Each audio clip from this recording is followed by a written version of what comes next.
Yeah, I guess that will have to be it. All right, as you guys can see, we're playing around.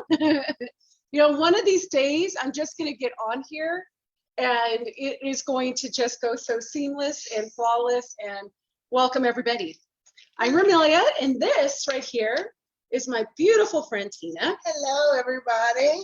Tina is our special guest today, and she's going to talk to us about color energy healing.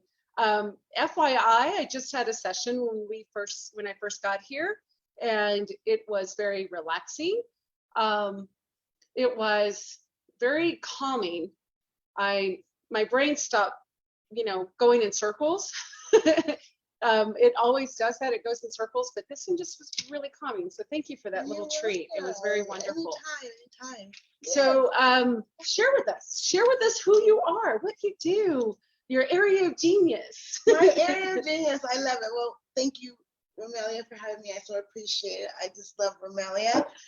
My name is Tina Nash, and I am the owner of National Apothecary, and I am a light worker, intuitive, color energy healer. That's a whole mouthful. That's a whole mouthful. Yes. It is amazing what I do. Metaphysics is a very important part of my life. And I love what I do. So I'm just happy to be here and talk to you about what I do and how important it is for spiritual healing and how it works together with self-care. Awesome. So if you guys remember back in January, I introduced you to this whole idea of wellness. Wellness is not just physical. Wellness includes emotional health, physical health, and definitely spiritual health. We do have our environment that plays a big part in that, but if we want to be able to function well in our environment, we have to take care of the self. And again, the self is all of those things. So it's comprehensive. There are so many different healing modalities out there.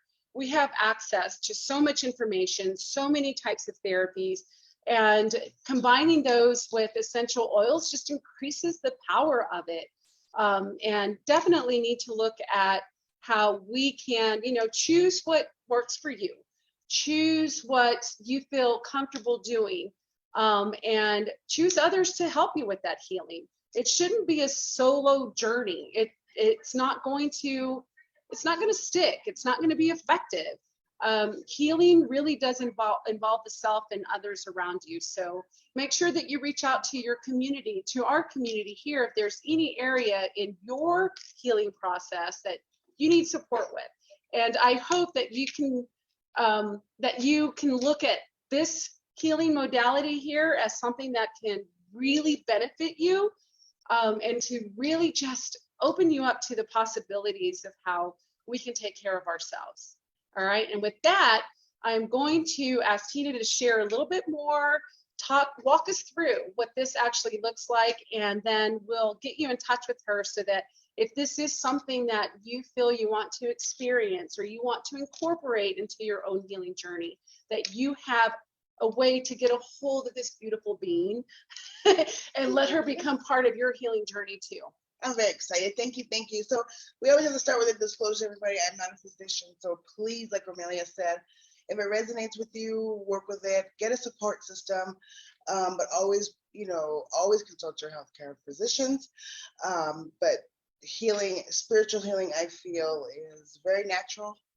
And so I just wanted to start off with a few spiritual quotes that kind of help me remember my path and what things are going on. From H.G. Wells, he says, if you fell down yesterday, stand up today. Oh, I love that. Sometimes that's very hard. Yes, it is. Sometimes it's really hard, especially when we're talking about healing. It's so easy for us to just get beaten down and be comfortable in that space of what we consider our normal, but not really our normal. But yes, that's a powerful quote. Right. Here's another one by Eric Butterworth. So don't go through life, grow through life.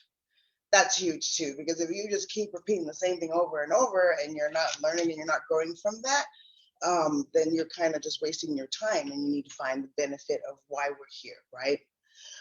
This is from an unknown author, but the answers you seek never come when the mind is busy. They come when the mind is still. Right. Right. Right. Yes. That's for That, you today. that was my feedback from today. I'm like, oh, I feel so much better. Things just kind of slowed down up here. And you guys that have been hanging around for a while, you already know that that's like my biggest challenge in life is to slow down, to slow this down. And so, yeah. Right. And you did for a few minutes. I did for a few minutes. Thank you. You did. You're welcome. You're welcome. And then, some people cannot be cured, but they definitely can be healed. And recognizing that you need to be healed is the first step. Once you get an experience of a healing, then you understand what you've been missing and how we can try to incorporate that into your journey. It says, and this is the last one, also by an unknown author, not all storms come to disrupt your life. They come to clear your path. So although it feels painful, and we all have life experience, right? We all have issues in our lives, personally and professionally. But that storm is not to tear you up. It's to clear your path for bigger and better things. And if we can focus on that, it'll help you get through those. That sounds definitely like the past 2 years. Yeah.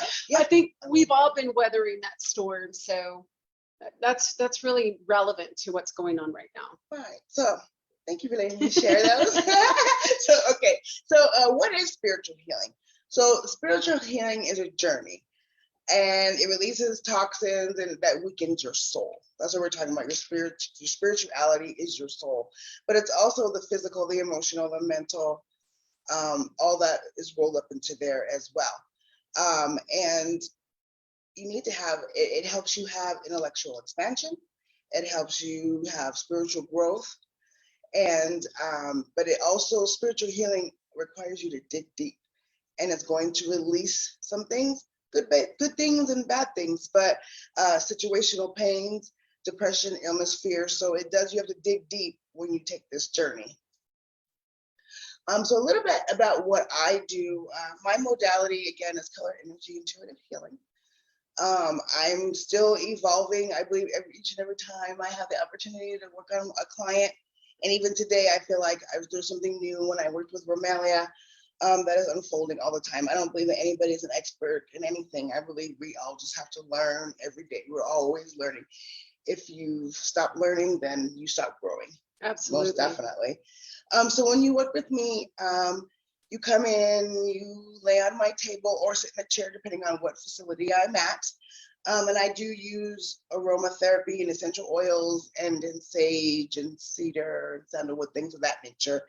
The beautiful Romelia over here has created a blend for me that I'm able to incorporate in my healing. So when I'm working with my clients and I'm seeing the color, I use the oils Romelia prepared for me with my clients. And that is an inhalation. It's never topical. It's all on my hands. And I provide it to you to breathe in and to feel the healing power from the inside out. And now sometimes there's touch, sometimes there's not, sometimes the hovering, or some that actually do touch you.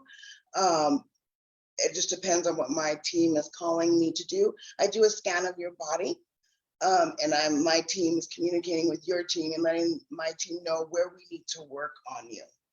And it just comes naturally. And I want to preface this with saying that I'm the healer, but I am not the healer. So I am the conduit for the healing. My team is what is healing you. It is not directly coming from me. It is coming through me. So, and that's the most amazing part, to feel that and have that experience and that energy exchange with my team and with your team and with your body and your spirit. It is an amazing experience, and I would like everybody to try it because it's awesome. It is an awesome experience for sure. Yes, and so you will relax. There's deep breathing. I play music. I use crystals, and you may have visions of colors and scenery. You may feel heat. You may feel cold. So there's a multitude of things that can happen in your session, and it will vary. Even though you are the same person, it will vary from session to session. So feelings, what you can expect. So from clients, these are things that my clients have relayed back to me. I've had clients laugh, I've had clients cry, They've gotten cold, they've gotten really hot, they've had some lightness, releases, feelings of euphoria, happy visions, seeing no color at all, seeing color.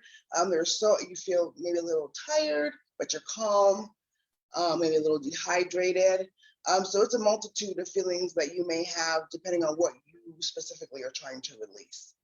So I did experience the color. I started seeing yellow, and then my yellow kind of faded into this really pale yellow, and then it was white. So that kind of moved Tina into working with my solar plexus. And we know from, just chakra training, energy training, and energy, just anything that's the solar plexus. It's the color. It's the color of the solar plexus. So that was really interesting for me too. And I'm trying to pinpoint why that was just so powerful today. And it just could be that, I don't know, I came back from this trip just completely heart-filled and just a mess of emotion. Right. But I cry all the time, but but just a complete mess of emotions of good and bad and scared and definitely inspired and elated. So that it was spot on to focus on that. Well, Good. My body was focusing on that for sure. Well, amazing, and that it helped you, right? Yes. And it's awesome. So when you decide that you want to take a healing journey, there's a couple of questions that maybe you should ask yourself as far as where you want to go. Are you communicating and communal with people on the same path? People in your tribe? Have you found your tribe? Are you asking the right questions and getting the answers that are not necessarily right, but that resonate with you, that make you feel good? If it's a feel-good feeling, then those are probably the answers that are truth. And are you engaging in any kind of spiritual practice, whether it be, religion or not? And is it rewarding? So if you are practicing and it's not rewarding, maybe you need to shift your focus and find something that feels rewarding to you. Yes. Yes. And that can come in many different forms. You had already you said it could be religion or not. So it could be meditation, it could be prayer, it could be just journaling. It could be trying to just sit still, for about 5, 10, 15 minutes. It could be yoga. It could be anything that brings you to that space of calming the brain, or at least allowing that space for you to release and to heal. So it can be anything. I think that's what makes it so fascinating and so obtainable, because it can be just about anything that makes you feel comfortable and to connect to that space. Right, definitely. So we're gonna talk about self-care. I know Romelia is on this journey, on this path to help us make sure that we do. And it's very hard to self-care, especially what we've just experienced with the pandemic and trying to get back to a normal, whatever that normal looks like now. And we're busy with getting the kids back to school and husbands and businesses and all the things that kind of interrupt our days, our lives each day. And so when we're talking about self-care, it's important to try to remember to get it in as much as possible. And self-care is really regarding one's own wellness and happiness. That's what self-care is, but it's not in a narcissistic way. It's not about, it's all about the approach, right? And it's about your learning and your heart desire. It's not about it's all about me. I'm going to get what I want and forget everybody else, because that doesn't work too well. It doesn't. And again, the spiritual, we talked about the spiritual, having the physical, the emotional, the mental, and the spiritual. It all ties together, self-care. So we have to remember that there's a strong connection between our mind and our body. And we have to understand that we have to take care of our body so it runs efficiently, right? So that our mind runs efficiently. So just making sure you're getting enough water, you're attending those appointments that you've scheduled, taking your natural or otherwise medications, drinking enough water, physical activity, and then ensuring that you're getting the things in your body to power your body. And Romelia has some amazing mixes and some amazing oils that help fuel our body with the iron and the vitamin C. And you're getting the vitamin C in our turkey and our beans and our fish and our spinach and things of that nature. But then we have the supplements in the oil form if you're not able to get those. Pairing your veggies and your oils. Turmeric and black pepper is an awesome antioxidant, anti-inflammatory. And black pepper also helps you to absorb your food better and all the nutrients that are in your food. And for the physical part of it, we have our vegetarians, people who don't eat. Don't eat meat.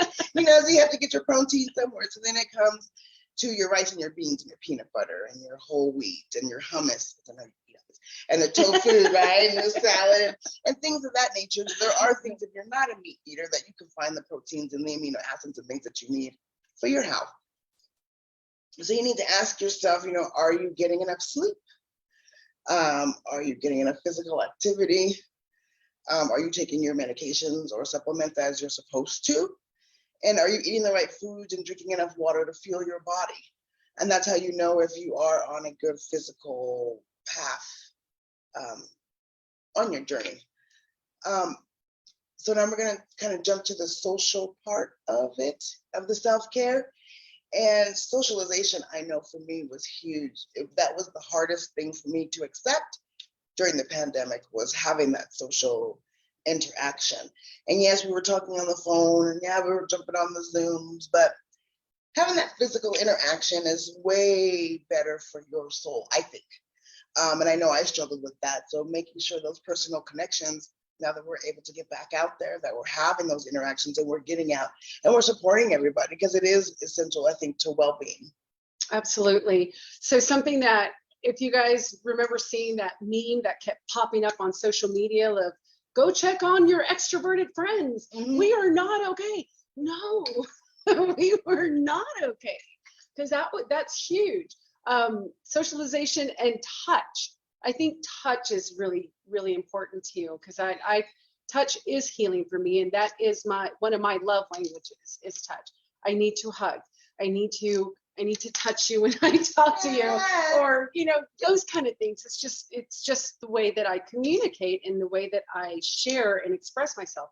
But I think that's really important too when you think about what self-care is. It's not so much is the physical part of the nutrition, right, of making sure that we're taking care of ourselves, exercise, but that whole piece that goes into that emotional being that is initiated by that touch. I think that's really important too to remember. Thank you for bringing that back up. Right, it is, it's huge. And just ask yourself some more questions. Are you in nurturing relationships? Are you open to nurturing relationships? And are you getting enough in the face-to-face that you can kind of set, with your friends and family, to set that phone and the texting and stuff aside? So, mental. Yes. We're going to want a mental. And it depends on who you're asking and what day it is, but we all, I bet you, have some issues with our mental state, especially, again, coming out of this pandemic. There was a lot of depression. Yes. I wasn't, there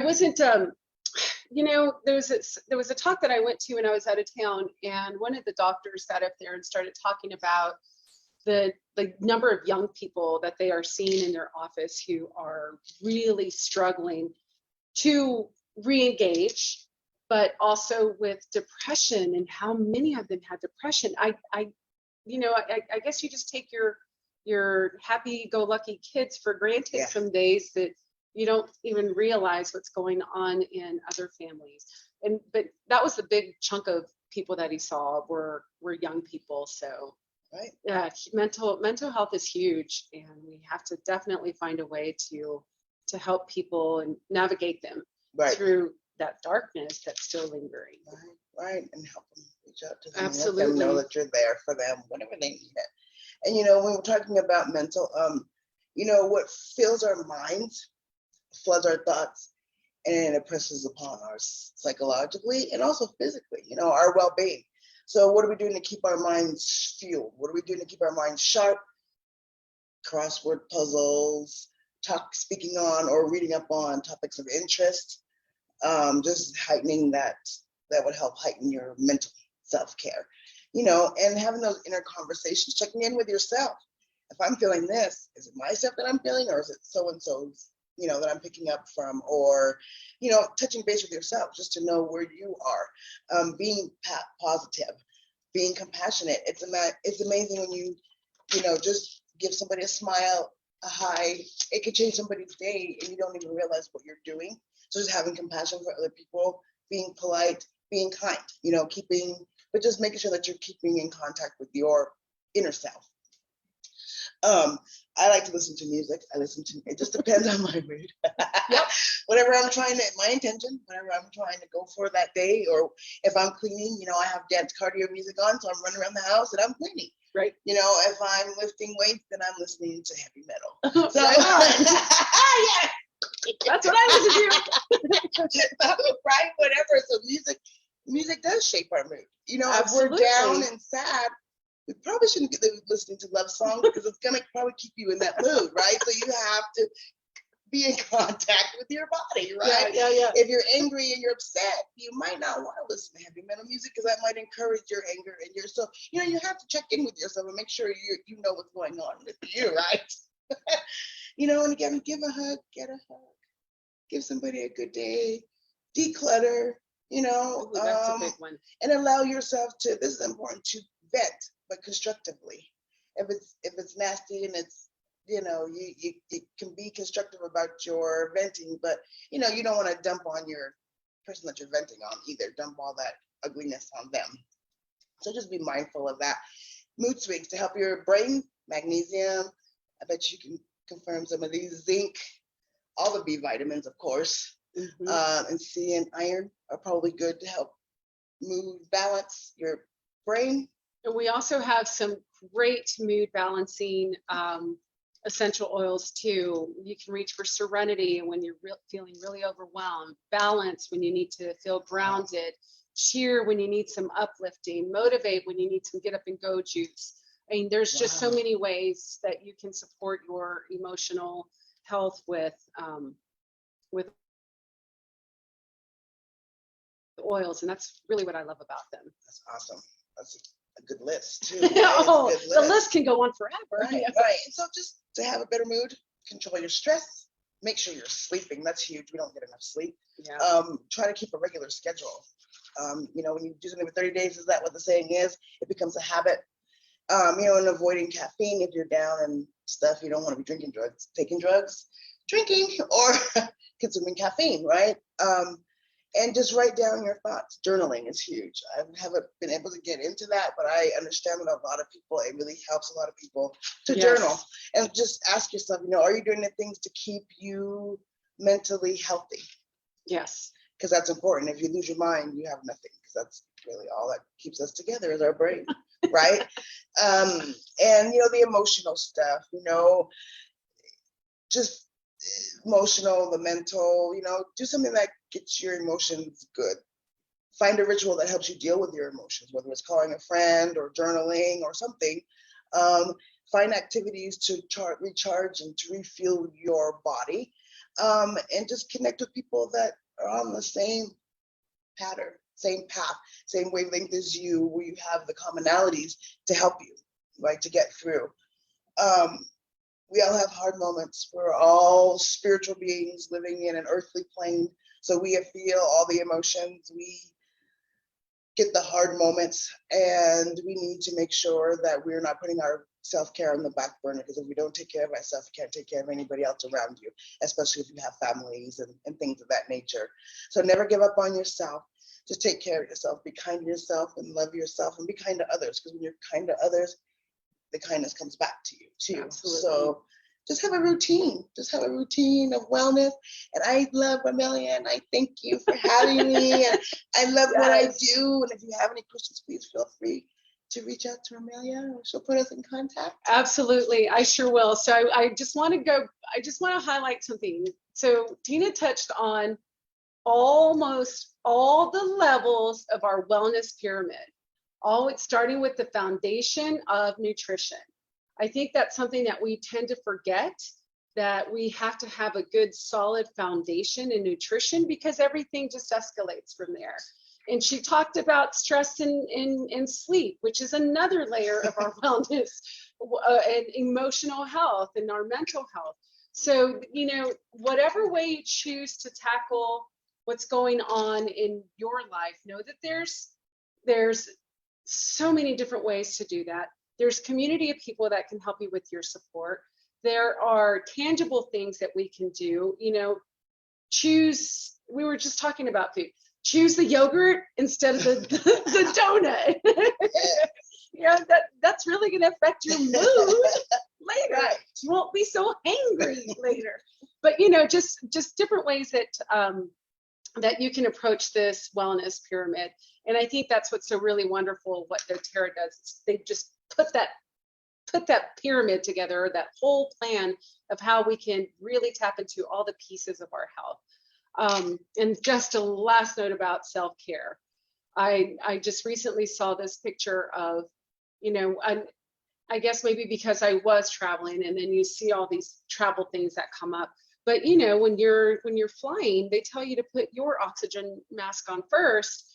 If you're traveling with young people, with children, put yours on first and then work on your kids. Whereas as parents, as mothers, we're so ready to take care of their needs first, right? Yeah. But we can't. But if do you that. die first, If you die if you first, suffocate, then you can't have a who's kid. gonna put their mask on? Nobody, right? Because you're the one. Nobody. It's coming back to you.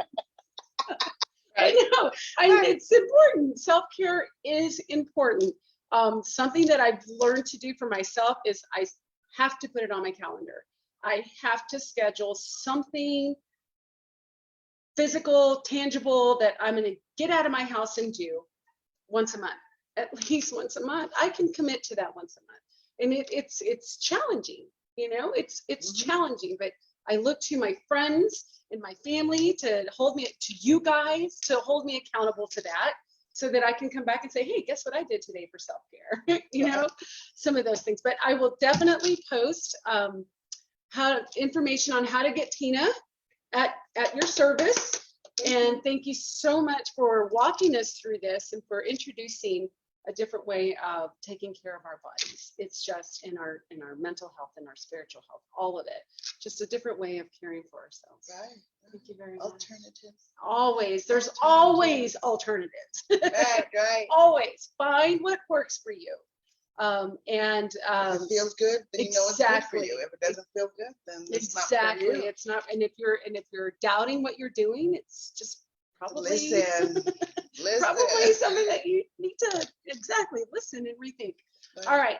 Thank you guys for joining. And you'll be able to see this up on our YouTube channel, and then I'll make sure that the information gets posted below so that you know how to access these beautiful services that Tina brings to us. All right. Thank you, everybody. Thank Bye. you.